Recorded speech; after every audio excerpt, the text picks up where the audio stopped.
Ahoy there, and welcome to Nautical Tales and Nature Trails, recreation in southeastern Connecticut and southern Rhode Island. My name is Will Morrissey. I'm the host of the show. My wife, Bridget Morrissey, she's the producer. She races up and down the coast from Old Lyme to Charlestown. She zigzags from Mystic to Mashantucket to Uncasville. She's all over the area trying to help people find their dream home. And she does all the back roads because she hates driving on I-95, but can you blame her? But while she's doing all that, she's finding all these great attractions in the area. There's so many things for people to do that you just don't know about it. So we wrote a book about all the different things going on in the area, and we're doing this show to tell you about it. But there are so many different things for so many people. I mean, you've got all the brave souls that are building submarines, or the brave souls that are driving the submarines. You've got students coming in from Mitchell College, Conn College. You got the cadets at the Coast Guard Academy, and you got all the visitors coming into the area. And there's so many things to do. We want to let you know what's going on. And today, we're going to do a little bit different. We've had Denison Pequotsepos Nature Center on before, but today we're doing the Coogan Farm, and Kim Hargrave is with us today. Hi, Kim. Hi, how are you? Oh, doing great, doing great. Summer's finally here. You know, it took so long to show up. And then it came in with a boom. It sure did. But we've talked a lot about the Nature Center up in Mystic, but we haven't talked much about Coogan Farm, which kind of connects. It is. So can you tell us a little bit about that? I can. So Coogan Farm was purchased in 2013. It is part of the Denison Pequotsepos Nature Center. And what happened was that area, the Coogans were looking at possibly selling that property, and we saw how it adjoined to Nature Center and Denison Homestead property. And right there on the Mystic River, it was the only undeveloped land on the entire Mystic River. And we thought it was a really important preservation project. And so we took on a huge capital campaign in order to purchase the property and restore the buildings there so that it is open to the public. I was chatting with somebody this week, mentioning that we were going to be doing the Coogan Farm. And he said, oh, I had a friend that had to go through briar bushes and everything else to find a well to prove that it had been a farm at some point. You know? Yes. I guess there was a lot of work that went into changing it so that it could be a nature preserve, Coogan Farm, and be part of your nature center. Yes, so the property itself, initially it was, very important to our local Pequots, and they would use that area and for access to the Mystic River, for shell fishing and things like that. And then in the 1649, it was granted to the Gallup family, and they started a farm there, and there has been a farm there since the 1640s. And so, but over the years, farming has changed and things like that. And in the early 2000s, there wasn't much farming going on there. So a lot of the fields overgrew and things like that. And to find those original wells and the original homestead sites, I am sure was a difficult endeavor through the prickers and the overgrown bushes and things like that. Well, we'll get into hiking around the property in a little bit, but you've got a couple of buildings right up front. Yeah. And I stopped by the other day, and wow, you have quite the preschool going on. But I've also been there for, there was a meeting, the state came down, and they had a little tour of, what high water can mean in downtown Mystic. Yes. And, so I guess you have different meetings in that Avery house. And, yep. Can you tell us a little bit about those two buildings? Yeah, so there's two buildings there. There's the farmhouse, which we call the Avery Farmhouse, and the downstairs area is one of the classrooms for our Nature Center preschool.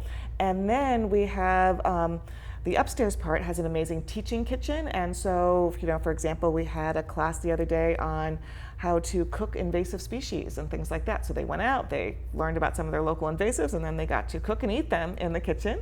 Wow. We also have an amazing conference room there that we use for different meetings and some administrative offices. The other building is the Jules Xavier Schneider Building for Arts, for Nature and the Arts, and we call it the JX for short. And in that building, in addition to having another classroom of preschoolers, during the summer and before and after school, we have school-age children there who, just need a few extra hours before parents can come pick them up while they're working and things like that. So those kids are outside all day long, every day. This summer, they can be dropped off as early as 7 a.m. and picked up as late as 6 p.m. to accommodate those working schedules. And they're just out doing everything on the trails and gardening and meeting animals and Well, stuff. I'm laughing a little bit because you told me, oh, go ahead, take a hike and go take some pictures. And I did that, and there was a stream of cars coming in to pick up kids when I came back down the hill, because it was pretty warm the other day. But we have a video to show you exactly what Kim is talking about. Yeah. So that right there is the Avery Farmhouse building and our tractor that was found on the property when we were cleaning it up. So it was a huge endeavor to restore these buildings. So that downstairs area where the little white fence is, that is one of our preschool classrooms right there. So, and that just opened as a preschool classroom last year. Kind of went through some other renovations in the past, but the preschool landed there this past year, and it's been a great thing. So. And the Averys helped fund all of these renovations here. You can't do this without help from the community. No, the community is incredibly important there. So it's wonderful. We have about 60 preschool children during the school year, in addition to our before and after school program, which is about another 60 children that we see. This is the JX building? This is the JX barn right here. So in addition to the preschool program and the Neighbors in Nature program, we also do arts classes there and things like that. So it is a busy place. Well, I saw a lot of children there. And, yes. I was telling you, Zach helped me out the other day, one of your teachers there. But showing you around a little bit. Yeah, no, it kind of helps you get the lay of the land a little bit when you first get there. But so, it looked like you had quite a few people that were taking care of all those children. Yes, we do. So yeah, they lots of staff work with all of our kids. We try to maintain a really good ratio. One of the things that's really amazing is the Greenmanville Trail, and that talks about the history of the land. And so you can follow the trail. You see all the different signs, and you can follow it along on our website, and it talks to you all about the history of the property. So you'll kind of see it as you go along the trails, and it's a pretty incredible history. At one point, this property was the farm. It was owned by the Greenmans at that point, and they were providing all the food to the workers who were building ships down at the Mystic Seaport. So just incredible things. It is a great place to walk your dog on a leash. So lots of people like to come and just do quick hikes in and out of the area. So it is always open to the public, sunset to, or sunrise to sunset. And so we really welcome people to go out and explore. We just did a huge fundraiser. It was called the Woodland Ramble on the property, and these were some of our amazing sponsors. Like you said, we cannot do this alone. We really depend on the community to help fund all of the things that we do. Well, we got together a few months ago at the end of the spring. We were anticipating summer coming, which took its time getting here. But you talked about the ramble coming, and that was. But we had so many rainy weekends. Did it get rained out? It did not. Just by the skin of our teeth, we got through. It was a Saturday morning. It did not. It was wet in the morning, but then the 3 hours that we were rambling, it was not raining. Oh. And I think it rained again later on that afternoon, but we got it in. It was great. So we had lots of people there going for a hike on the trails, getting to meet animals, things like that. Yeah, I mean, I enjoyed coming over to the Nature Center and you took me on that tour to see all the birds and the different kinds of hawks and the ducks that were and the geese that were in the pond. But it was. I did see what I looked up, and I thought it was a little falcon go flying by. Oh. Because it resembled the pictures that that I'd seen. And I was like, wow, I haven't seen that bird. Yeah, definitely possible. So I mean, it was kind of cool to have learned something from you. Well, I'm glad the ramble worked out well. Yes. And it was. I enjoyed taking the hike the other day. Good. We talk about nautical trails and nature trails, but you've done the show a couple of times, and we were talking about Dennis Main coming down from Avalonia. Yep. Joan Smith from Groton Open Space, Great. and all the people in the area that have these trails, and people come downtown and they think the only hiking they can do is between the drawbridge and Mystic Pizza. I mean, it's amazing what you can do right here in Mystic. It is absolutely amazing. So one of the things that we have at the Nature Center is we have greenways, and so you can actually hike from the Nature Center over to our Coogan Farm property, so that's a mile walk. You can actually walk from the Nature Center to right across the street from the Mystic Aquarium. And if you are at our Coogan Farm property, it's just a quarter mile down the road and you're right at the Mystic Seaport. So if you don't feel like dealing with that crazy Mystic traffic, and you don't mind a few steps through the woods and the fields, you can get everywhere you need to go on foot, which is pretty incredible. Well, we've got another video, and in this video, I saw a sign for Masonic hair. Yeah. And I was like, oh my goodness, they can go all over the place here. Yeah. Why don't we run that video, Michael? Yeah. So these are our trails. We actually have over 10 miles worth of trails that go from Coogan Farm. It extends through some of the Avalonia properties in addition to the Nature Center. So when you come up to Coogan Farm, you go through this stone wall right here, and it kind of leads you up to the trails and to our Giving Garden, which we'll talk more about later. That is a really cool old pilot whale skull there on the left. And so really interesting things, like as you go along, you're going to see some of these signs, again, talking about the history of the property. This was another thing that we renovated. That doesn't look like an old wall. That's not an old wall. That was a new wall. That is into our barn foundation. That barn probably came down in the 1890s. I guess there was some barn burnings going on back then, and that barn went down, but the foundation is still there. And it's kind of a great area. Sometimes we host parties. We had our lobster fest there a few weeks ago. And it's also great because the kids can just run around and they're surrounded by walls. So, well, speaking of kids and walls. This is our. Is this how you're teaching them how to build a wall? We sneak it in there because there's always rock walls to be rebuilt at this property. The walls there are incredibly high. Part of them line a road that used to run to Old Mystic. So this is some of the original roads. This path right here was an original road all the way to Old Mystic at one point. You'd go through where the aquarium is now in 95. Incredible amounts of restoration work being done. So we have this incredible team. There it is, Masonic Care. Yep, there it is. You can hike over to Masonic Care and to McQuaid's and all those places.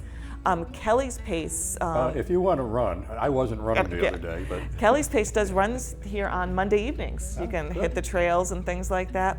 An awesome pavilion up here for programming. Sometimes it was hot and sunny, I bet, when you were up there. So sometimes we need to get in the shade, and that's what the pavilion is there for. That sign that we just saw talking about the Gallup Orchard. We have over 75 heirloom apple and pear trees on the property, and so they get pruned down. We actually were able to harvest the pears and make a hard cider out of pears a couple of years ago. It was incredible. So, and again, a picture of the garden, which we'll have to do a whole talk about here in a couple minutes. Yes. So it's because it is such an important topic and things that we do. So one thing that we didn't quite make it all the way to the top of the hill with these pictures is if you make it all the way to the top of the hill, we have something there called the Stillman Foundation. And this was a family who was going to make or build a mansion on the top. A 40-room mansion was designed for the top of the hill. All they got done was the basement foundation. And then the wife passed away and they decided to abandon work, but the whole foundation is there. And about 2 years ago, we got it restored, and you can walk down into this really incredible old foundation. So around here, we're used to barn foundations and small colonial house foundations, but this was going to be a mansion from the 1890s.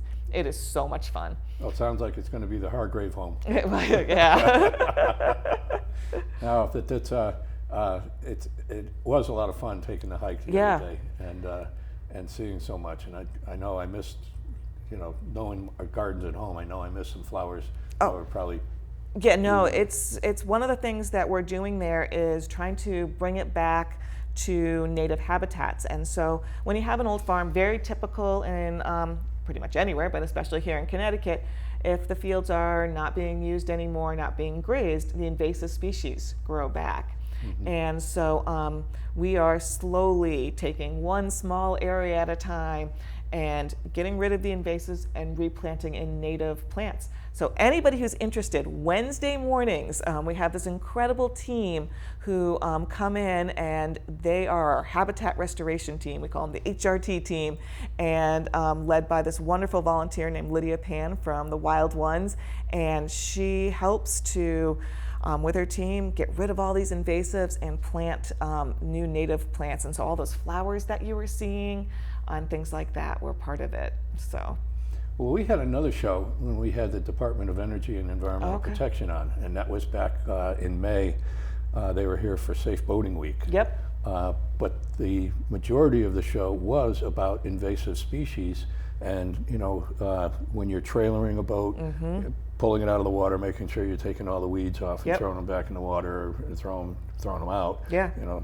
Because they don't want them taken from one body of water to the next body of water. Yeah. If you're going, day after day, trailering to different places, well, they're not going to die overnight. Nope. And you're just transporting them somewhere else. And so it was eye-opening, how much effort is going into trying to stop the spread of invasive species. Yeah, and it's a huge problem, and it was something that as we are restoring the habitats there, it's challenging because you can't just get rid of the invasives. You have to put something fresh in its place, and so, like I said, we have this great group of volunteers that are working really hard, one section at a time. What was the name of that group that comes It's the Habitat Restoration Team, HRT for short. Okay. And they meet Wednesday mornings, and we're always looking for another volunteer or two to come in, and you learn a ton. You learn all about your native plants and flowers that you can bring and get ideas and tips to bring back to your own yard, because those native plants are what our insects are dependent on, and because of the way the food web works, those insects are what our birds feed on and things like that. So and right up the line. Right up the line, so it's incredibly important. No, it was, like I say, it was a learning experience walking around there, reading all those signs and seeing not only nature, but you're doing history lessons. Tons of history there, and the history of that property is absolutely fascinating. And it's very easy to trace back from, pre-colonial times through the colonial time.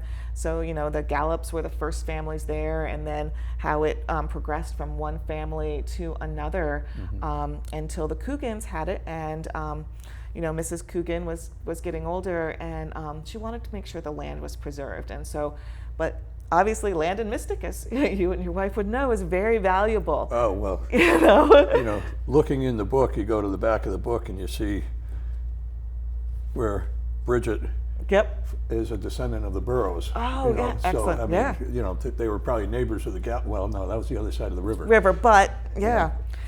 Okay, so and it's fascinating because the land that the Nature Center, what you're more familiar with, is owned by the Denison Homestead, and the Denisons have had their property since the 1600s. They were neighbors with the Averys, and so it's just kind of an incredible thing to think about. Well, Bridget is working with one of the runners at Kelly's Pace all the time. Paul Gray he's a direct Denison descendant, and he's proud of it. Yeah, absolutely. Talking about everything, and some of the stuff that they still have from way back when. Oh, it's incredible. So, but I was surprised that it was such a history lesson as well as a nature. And that was really important to us to make sure that we preserve that history so that people know more about it and realize how the land is used and how we use land affects the wildlife that is there today and how we can kind of help.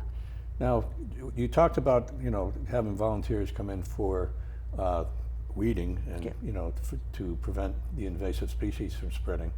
You also look for volunteers for the Coogan Farm garden. Yes, absolutely. So our giving garden is such an important piece of Coogan Farm. It is one of the main things that we do there, and so we're always looking for volunteers to help out in the garden. Monday through Thursday and Saturdays we are open, so that if you're working but you still want to volunteer, you can come into the garden. And what time do they start? Well, Corley's there at 7 a.m. but Before I get up. yeah. So usually, most of our shifts are in the morning. We do some afternoon shifts as well. But the reason why we do them in the morning is because of the heat. But so that's when most of our volunteers are in, and all of the food that's grown in this garden is then donated to the Gemma Moran Food Center and distributed through the mobile food pantries in our area. So mobile food pantries from Gemma Moran, which is over in New London, visit every single one of our communities in southeastern Connecticut. So, and we provide fresh produce from the garden. So the garden is a teaching garden. We're teaching people how to garden in climate-friendly ways. It's a regenerative garden, but the amazing side effect of this is all of this food. Well, Michael, we've got a little video to run on the Coogan Farm giving garden. Can we run that, please? So it is named after Craig Floyd, who just took this garden to the next level, and his stewardship of it was incredible. So when he retired, and we wanted to name the garden after him. But the garden is it's surrounded by a large fence, and the reason is not that we're not welcoming to people to come in, but we are discouraging some of our deer friends from coming in and things like that. So a big part of the garden is growing all of our plants. We get a lot of help from Grasso Tech, which is our technical high school here in town. They grow some of their plants in the greenhouse. They start them from seeds and then bring them to us. We are harvesting approximately 10,000 pounds of produce a year from that garden. The other day, I was talking to Corley, who's our giving garden manager, and she's just an incredible person. And they had harvested it was 88 pounds of garlic scapes. And garlic scapes are the green things that grow off the top of your garlic that you can use as garlic. But when they actually counted them, it was 3,000 garlic scapes. And so who had that job? So that's the thing. So volunteering is so important.